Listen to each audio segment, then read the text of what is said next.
अस्सलाम वालेकुम स्टूडेंट्स। आज हम फंक्शन की तारीफ पढ़ेंगे। मैथमेटिक्स फंक्शन क्या होता है। फंक्शन की डेफिनेशन को पढ़ने के लिए हमें कुछ बेसिक्स डेफिनेशंस को पढ़ना है ताकि हम फंक्शन की डेफिनेशन को ज़्यादा अच्छे तरीके से समझ सकें। इससे पहले हम चंद एक डेफिनेशंस की तरफ मूव करेंगे।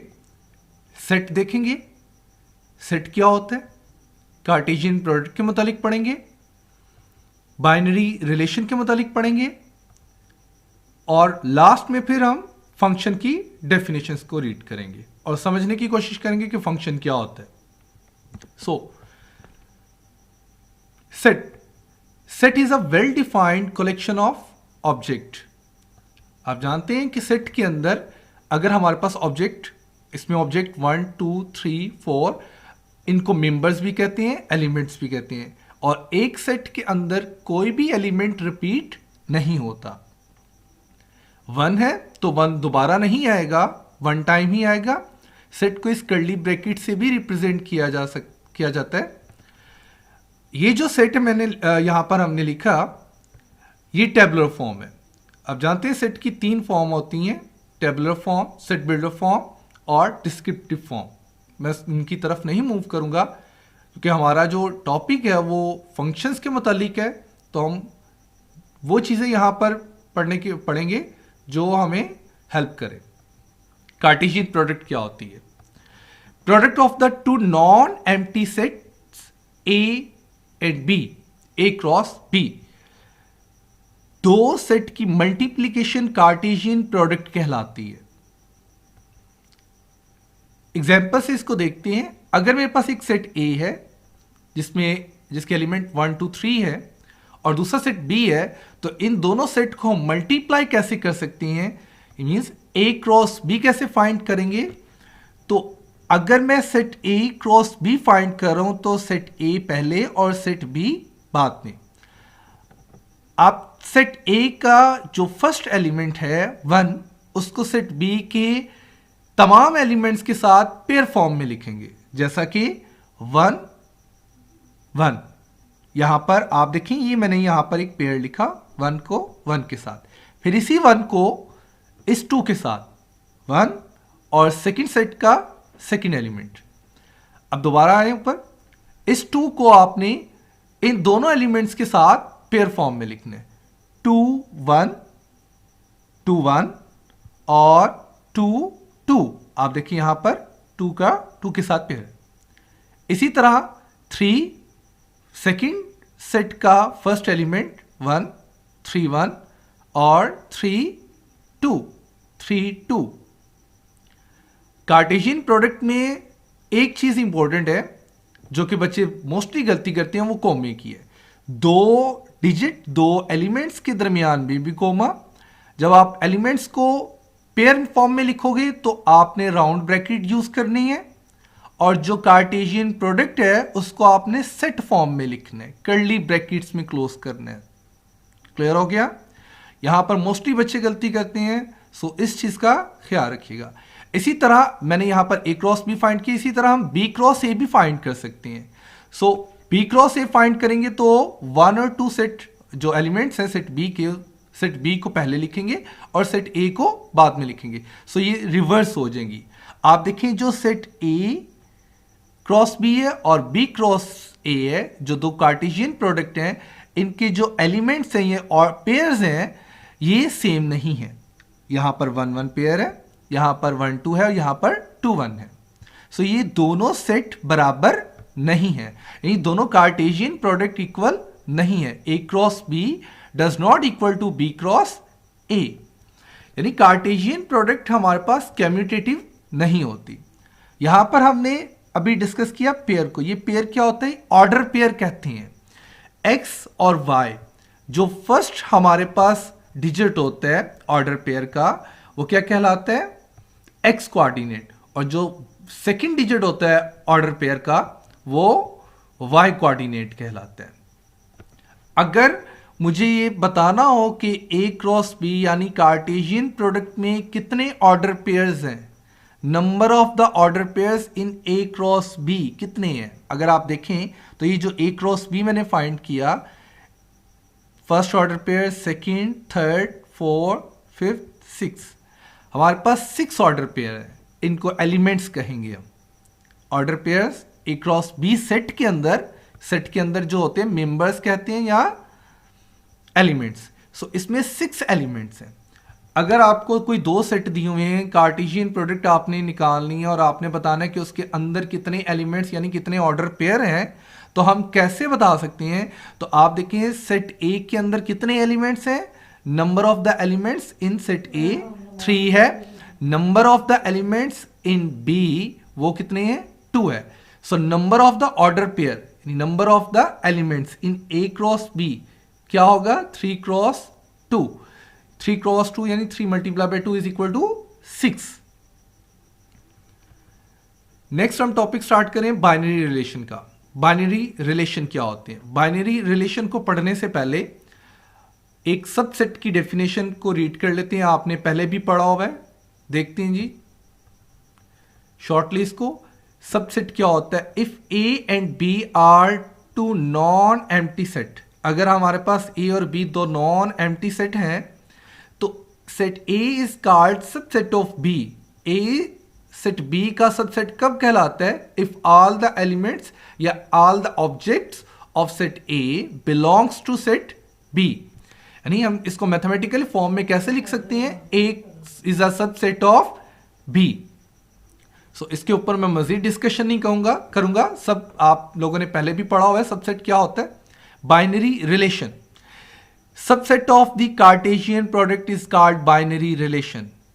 अगर किसी सेट के आप सबसेट फाइंड करें तो उनको सबसेट ही कहेंगे, लेकिन अगर किसी कार्टेशियन प्रोडक्ट के सबसेट निकालने फाइंड करेंगे तो उनको हम क्या कहेंगे? Binary relation. फॉर एग्जाम्पल, और इसको मैथमेटिकल फॉर्म में कैसे लिख सकते हैं? आर से रिप्रेजेंट कर सकते हैं आप, स्मॉल आर से भी कर सकते हैं। R is a subset of A cross B. Example लेते हैं, ए और बी 2 हमारे पास सेट हैं, नॉन एम्प्टी सेट हैं। कार्टेशियन प्रोडक्ट निकालें इसकी, ए क्रॉस बी, तो हमने कार्टेशियन प्रोडक्ट निकाली इसकी। कार्टेशियन प्रोडक्ट आप देखें इसके अंदर कितने हमारे पास एलिमेंट्स हैं? 1 2 3 4 5 6 हैं, यानी 6 ऑर्डर पेयर हैं। अगर आपसे पूछा जाए कि इसके बताएं कितने सबसेट बनेंगे, जिनको हम क्या कहेंगे? रिलेशन, बाइनरी रिलेशन, तो इसके कितने सबसेट बनते हैं, कितने बाइनरी रिलेशन बन सकते हैं? तो आपने पहले भी सबसेट जब आपने पढ़ा था प्रीवियस क्लासेस में, तो आपने एक फॉर्मूला पढ़ा था। सेट के अंदर जितने भी एलिमेंट होते हैं उनकी जो जितने भी नंबर ऑफ द एलिमेंट्स हैं उनको हम 2 की पावर में रखेंगे तो हमारे पास उतने ही जो आंसर आएगा उतने सबसेट बनते हैं। तो बताइएगा इसके कितने सबसेट बनेंगे? 6 है तो 2 रेज़ पावर 6, 2 रेज़ पावर 6 जो हमारे पास सबसेट बनेंगे उसमें से मैं 2 3 या 1 आप कोई से भी ले लें। मैंने यहां पर 2, एक सेट R और दूसरा सबसेट R, तो यहां पर मैंने 2 सबसेट लिए जिनको मैं क्या नाम दूंगा? क्या नाम जिनका जी? रिलेशंस, बाइनरी रिलेशन, क्योंकि कार्टेशियन प्रोडक्ट के सबसेट है इसलिए हम इनको क्या कहेंगे? Binary relation. सो यहां पर 2 बाइनरी रिलेशन लिखे हैं, सबसेट से लिए हमने कार्टेशियन प्रोडक्ट से, R और दूसरा भी R, आप इसको R1 और R2 भी कह सकते हैं। ये बाइनरी रिलेशन है हमारे पास। आप अगर मैं इस बाइनरी रिलेशन की बात करूं तो आप देखिए इसमें ये जो ऑर्डर पेयर है 1 1, इसका जो फर्स्ट डिजिट है कहते हैं first element of order pair forming a set. अगर इसको मैं सेट फॉर्म में लिखूं, किसको? ऑर्डर पेयर का जो फर्स्ट डिजिट है, फर्स्ट एलिमेंट है, वो क्या है? 1, और इस ऑर्डर पेयर का फर्स्ट एलिमेंट क्या है? 2।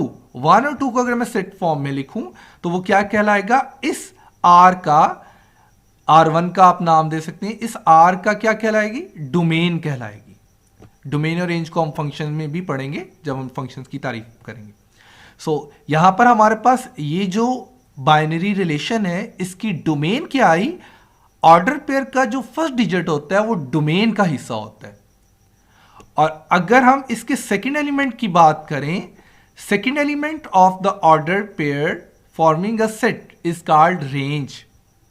अगर हम इसके सेकंड, हर ऑर्डर पेयर के सेकंड एलिमेंट की बात करें, इस ऑर्डर पेयर का सेकंड एलिमेंट क्या है 1, इस ऑर्डर पेयर का सेकंड एलिमेंट क्या है 2, इसको सेट फॉर्म में लिखें तो ये क्या कहलाएगा, रेंज ऑफ द आर।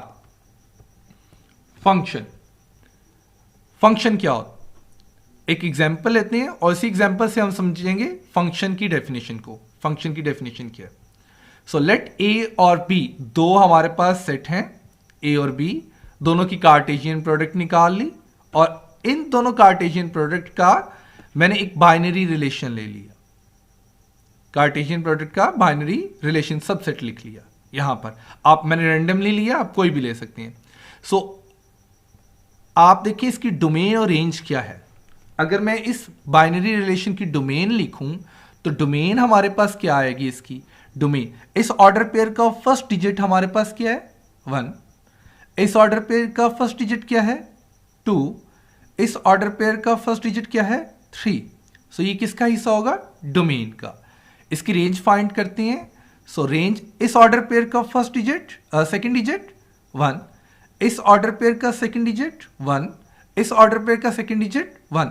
तो यहां पर सिर्फ 1 ही लेंगे, रिपीट नहीं होता सेट के अंदर कोई भी एलिमेंट।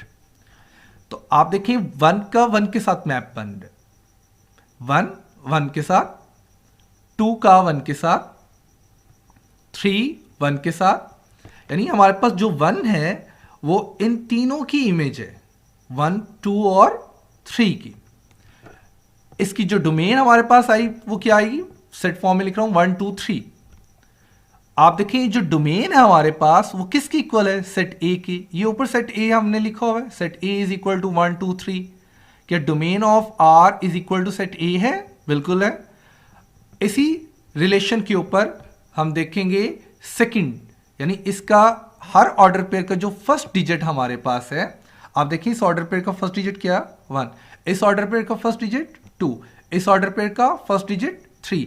आप देखें इन तीनों ऑर्डर्स पेयर में जो फर्स्ट डिजिट है वो रिपीट नहीं हो रहा, सेम नहीं है। यानी ये नहीं है कि यहां पर भी 1 हो और इस 2 की जगह भी 1 हो, या 2 यहां पर हो और इधर भी 2 हो। तो यहां पर आप देखिए 1 2 और 3, आप हमारे पास जो तीनों ऑर्डर पेयर है उनकी जो फर्स्ट एलिमेंट है वो डिफरेंट है। तो first element of order pair of the binary relation different, unique, non repeatable. अगर तो हमारे पास domain of the binary relation set A के इक्वल हो, और सेकंड प्रॉपर्टी क्या है कि हर ऑर्डर पेयर का जो फर्स्ट डिजिट है वो यूनिक होना चाहिए, यानी रिपीट नहीं होना चाहिए। अगर तो ये दो कंडीशन, कौन सी, डोमेन ऑफ द आर यानी रिलेशन बराबर है सेट ए के और फर्स्ट एलिमेंट डिफरेंट हो, अगर ये दोनों प्रॉपर्टीज हमारे पास किसी रिलेशन के ऊपर सेटिस्फाई करती हैं तो वो जो बाइनरी रिलेशन है वो क्या कहलाएगा, फंक्शन कहलाएगा। सो ये जो बाइनरी रिलेशन हमारे पास क्या आया, function, is called a function if these two properties satisfy. कौन सी दो प्रॉपर्टीज, ये वाली दो प्रॉपर्टीज। यानी हमने कार्टेशियन प्रोडक्ट क्या ली थी, A cross B, from A to B. तो ए से बी जो रिलेशन होगा वो हमारे पास क्या कहलाएगा, फंक्शन। एक एग्जांपल लेते हैं ताकि हमें फंक्शन की जो हमने डेफिनेशन पढ़ी, डेफिनेशन में सिर्फ ये दो प्रॉपर्टीज इंपॉर्टेंट है, ये दोनों प्रॉपर्टीज फंक्शन की डेफिनेशन को डिस्क्राइब करती हैं। सो एक एग्जांपल लेते हैं, उसके थ्रू हम समझते हैं फंक्शंस को। एक सेट है हमारे पास रियल नंबर का, set of R real numbers. Determine करना है हमने बाइनरी रिलेशन को। बाइनरी रिलेशन कौन सा, जिसके ऊपर ये कंडीशन सेटिस्फाई करती हो, y is equal to x plus 1। So Cartesian product ले लें इसकी, a cross a, r cross r। r क्या हमारे पास, set of the r real numbers. इस कार्टेशियन प्रोडक्ट का जो बाइनरी रिलेशन आएगा, आप जानते हैं बाइनरी रिलेशन में ऑर्डर पेयर होते हैं, पेयर फॉर्म में होता है x और y। अब वो क्या हमारे पास है नहीं हमें पता अभी, लेकिन वो जो बाइनरी रिलेशन है उसमें क्या कंडीशन होनी चाहिए, क्या कौन सी कंडीशन सेटिस्फाई करनी चाहिए, y is equal to x plus 1। सो ये जो y is equal to x plus one है, ये बाइनरी रिलेशन को डिटरमिन करता है। Binary relation defined by the equation y is equal to x plus one. So ये जो y is equal to x plus one है, ये जो इक्वेशन है, ये किसको डिफाइन करेगी? करती है रिलेशन को। अगर मैं x की जगह रेंडमली कोई भी आप डिजिट पुट करें, 1 पुट करें, 2 पुट करें, 0 पुट करें, -1, तो हमारे पास y का आंसर आएगा। यानी अगर मैं x की जगह 0 पुट करूं तो y का आंसर हमारे पास क्या आएगा? 1। तो हमारे पास फिर पेयर क्या बन जाएगा? पॉइंट क्या होगा? 0 और 1। अगर मैं y की जगह 0 पुट करूं और तो x की वैल्यू क्या आएगी? +1 उधर जाकर -1, तो x की वैल्यू क्या आ जाएगी? -1। तो जो मेरे पास पॉइंट बनेगा, पेयर बनेगा, वो क्या होगा? -1 और 0। पहले किसकी वैल्यू होती है? पहले कौन सा कोऑर्डिनेट होता है? x कोऑर्डिनेट, और फिर क्या होता है? y coordinate. अगर मैं इसका मैप बनाऊं, ग्राफ बनाऊं, x एक्सिस और y एक्सिस, एक पॉइंट लें 0 और 1, ये वाला जो हमने फाइंड किया। दूसरा हमारे पास पॉइंट क्या? -1 और 0, -1 और 0। सो इन दोनों पॉइंट्स को मिलाएं तो हमारे पास ये एक ग्राफ बन गया। इसी तरह अगर मैं x की जगह 1 पुट करूं तो y का आंसर क्या आ जाएगा? 1 + 1 2। तो x की जगह 1 पुट किया तो y का आंसर 2, x की जगह 2 पुट किया तो y का आंसर 3, x की जगह -2 पुट किया तो y का आंसर -1। और इसी तरह हमारे पास आगे बनते जाएंगे। मैंने यहां पर 3 लिख लें, आप 4 लिख लें, 5 लिख लें, 6 लिख लें, जितने मर्जी लिख लें। यहां पर मैंने 3 लिख ली। अगर इन तीनों पॉइंट, तीनों ऑर्डर पेयर्स की बात की जाए, या जितने भी हमारे पास आगे आने वाले हैं, वो सब के सब इस इक्वेशंस को सेटिस्फाई करते हैं। यानी वो किसका हिस्सा होंगे? इस रिलेशन का। क्योंकि सेट के अंदर कौन सी इक्वेशन हमने लिखी है? y is equal to x plus 1। कहते हैं जो बाइनरी रिलेशन है वो डिफाइंड किसको, कौन सी इक्वेशन इसको डिफाइंड करती है? y is equal to x plus 1। सो ये जो हमारे पास एक सेट बना इन पॉइंट्स का, वो क्या कहलाएगा? Binary relation. ये जितने भी पॉइंट्स हैं हमारे पास, वो तमाम के तमाम पॉइंट्स इस लाइन के ऊपर, स्ट्रेट लाइन के ऊपर लाई करते हैं। ये स्ट्रेट लाइन के ऊपर लाई करते हैं तमाम के तमाम पॉइंट्स। अगर आप कोई भी पॉइंट्स ड्रा करो तो वो तमाम पॉइंट, जो भी पॉइंट है, वो इस लाइन के ऊपर, इस ग्राफ के ऊपर लाई करेंगे। क्लियर हो गया? ये तो हमने बाइनरी रिलेशन को डिफाइन कर दिया, डिटरमिन किया, हमने यहां पर लिख दिया एक बाइनरी रिलेशन को। अगर हमें ये प्रूव करना हो क्या ये बाइनरी रिलेशन फंक्शन भी है या नहीं है, तो फंक्शन के लिए हम 2 कंडीशन, जैसा कि हमने इसकी डेफिनेशन में पढ़ा था। पहली डेफिनेशन कि जो डोमेन है उस रिलेशन की, वो किसकी इक्वल होनी चाहिए? सेट ए के। तो डोमेन इसकी निकालते हैं और रेंज निकालते हैं, देखते हैं डोमेन रेंज क्या आती है। इस बाइनरी रिलेशन की डोमेन क्या आएगी? Set of the R real numbers, 1 2 -2 0 -1। यहाँ पे देखिए -1 लिया हुआ है, यहाँ पे 0 लिया हुआ है। ऐसे ना डोमेन क्या होती है? फर्स्ट एलिमेंट होता है हर ऑर्डर पेयर का। तो यहाँ पर जो हमारे पास डोमेन है उसमें तमाम के तमाम रियल नंबर्स इंक्लूड हो जाते हैं। So set of R real numbers, तो इसकी रेंज क्या आएगी? आप देखें इस ऑर्डर पेयर का सेकंड डिजिट, इस ऑर्डर पेयर का सेकंड डिजिट, इस ऑर्डर पेयर का सेकंड डिजिट पॉजिटिव भी है, नेगेटिव भी है और 0 भी है। यानी तमाम के तमाम जो नंबर्स हैं रियल नंबर्स, वो रेंज का हिस्सा होंगे, set of range of the binary relation. So इसकी जो डोमेन है, डोमेन ऑफ द रिलेशन, वो किसकी इक्वल है? सेट ए की इक्वल है। ए किसकी इक्वल है जी? Set of all binary, set of all real numbers. So इसकी डोमेन क्या है रिलेशन की? वो सेट ए की इक्वल है। तो पहली तो कंडीशन यहां पर सेटिस्फाई करगी। इस रिलेशन की जो डोमेन निकाली वो सेट ए की इक्वल आई। सेकंड कंडीशन क्या थी? कि हर ऑर्डर पेयर का जो फर्स्ट डिजिट है वो रिपीट नहीं होना चाहिए, वो डिफरेंट होना चाहिए। तो आप देखिए यहां पर 1 2 -1। अच्छा, ये नहीं हो सकता कि नेक्स्ट आने वालों में कहीं पर भी 1 आ जाए। अगर 1 आएगा इसमें पुट करोगे तो उसका y की वैल्यू क्या होगी? 2। तो वो आपके पास यही ऑर्डर पेयर रिपीट हो जाएगा। तो हमने जैसा कि सेट की डेफिनेशन में पढ़ा था कि कोई भी एलिमेंट रिपीट नहीं होता। सो आगे 1 या 2 या -2 आने की पॉसिबिलिटी नहीं है। सो आप देखें इसका जो फर्स्ट हर ऑर्डर पेयर का जो फर्स्ट एलिमेंट है वो रिपीट नहीं हो रहा। सो ये जो हमारे पास बाइनरी रिलेशन है, इसको हम फिर क्या नाम देंगे? फंक्शन का। ये क्या है? फंक्शन, क्योंकि इसके ऊपर दोनों कंडीशन सेटिस्फाई करती हैं। ये हमारे पास क्या होगा? y is equal to x plus one is a function, क्योंकि ये सेट किससे डिराइव किया गया? इस इक्वेशन से। तो ये इक्वेशन हमारे पास क्या कहलाएगी? फंक्शन, क्योंकि इक्वेशन किसको डिफाइन करता है? बाइनरी रिलेशन को, और बाइनरी रिलेशन क्या है? फंक्शन। तो फिर ये इक्वेशन क्या होगी? Function. So y is equal to x plus one is a function. अगर मैं इसको नाम दूं, y is equal to, y की जगह मैं f नाम दे सकता हूं, g नाम दे सकता हूं, कोई भी नाम रख लें आप। f का नाम मैं कहता हूं ये x plus one is equal to f, तो बताएगा इसमें वेरिएबल क्या है? x। तो मैं इसको नाम क्या रख सकता हूं? f of x। यानी मैं क्या कहूंगा? f of x is equal to x plus one. दोबारा रिपीट कर रहा हूं, f of x is equal to x plus one is a function. यानी f क्या हमारे पास? नेम है किसका? फंक्शन का। और x क्या है हमारे पास? डोमेन है, डोमेन ऑफ अ फंक्शन। एक लास्ट, हम जो वैल्यू किसी भी फंक्शन के अंदर, अगर मैं इसकी बात करूं, ये जो फंक्शन है f of x is equal to x plus one या y is equal to x plus one, जो x की वैल्यू पुट करें, जो भी x की वैल्यू पुट की जाती है वो क्या हमारे पास होते हैं? डोमेन। और जो आंसर आता है y का, वो किसका हिस्सा होता है? रेंज का।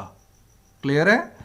तो मैं दोबारा रिपीट कर रहा हूं, जो हम x की वैल्यू रेंडमली पुट करते हैं पॉइंट्स फाइंड करने के लिए, और हमारे पास y का जो आंसर आता है, जो वैल्यू x की पुट की जाती है वो डोमेन होती है, और जो y का आंसर आता है वो रेंज का हिस्सा होता है। सो ये आई होप आपको समझ आ गया होगा फंक्शन। अगर आपको कोई भी प्रॉब्लम है इसमें तो आप कमेंट्स में अपनी प्रॉब्लम्स को बता सकते हैं। Thanks for watching.